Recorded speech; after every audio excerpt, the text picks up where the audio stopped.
Programang ito ay rated SPG. Striktong patnubay at gabay ng magulang ang kailangan. Maaaring may masiselang tema, lengguwahe, karahasan, sexual, horror o droga na hindi angkop sa mga bata.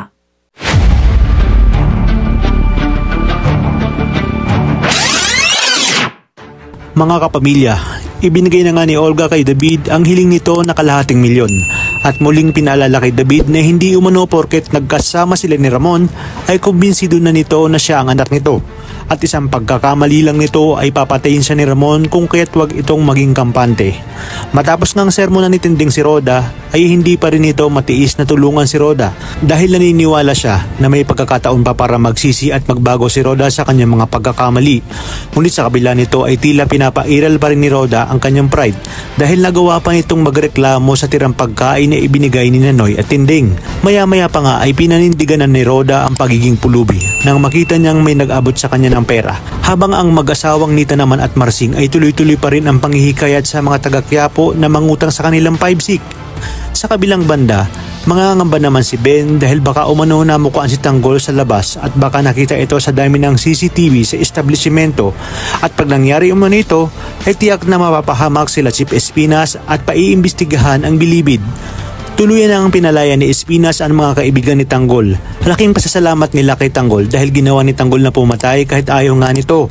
Kapalit nga lang kanilang mga buhay at ang mga dapat nga nating abangan ngayong Biyernes.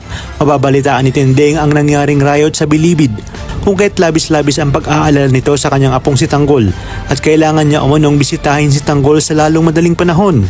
Sinabi ni Tanggol kay Enteng na ngayong nagawa niya na ang misyon ay sigurado siyang hindi natatapos dito at maiutos muli si Chief Espinas at hindi nga nagkamali si Tanggol dahil ipinatawag siyang muli ni Espinas para sa susunod na misyon. Kung kaya't laking gulat ni Tanggol nang makita niya na sina Roy at Angkong ang kanyang next target. Sinabi niya kay Espinas na kilala niya umano ang mga ito dahil sila ang dahilan kung bakit sila nakakulong ngayon. At sa pagbabalik ni Bong ay malalaman niya na naitsapwera na ang kanyang grupo. Makakarating sa kanya na simula nang bumalik si Tanggol mula sa misyon nito ay siya na ang naging paborito ni Chief Espinas. Kung kaya't dito magpaplano si Bong kung papaano babawian sina Tanggol at ang kanyang grupo at si Chief Espinas dahil batid niya umano na ipapatumba sila ng mga ito ngayong wala na silang silbi dahil sa kapalpakan nga nila. Kaya naman mga kapamilya, pakatutukan natin ang mas kapanapanabik na mga tagpo dito lang sa pambansang teleserye ng Sambayanan, ang FPJ's Batang Quiapo.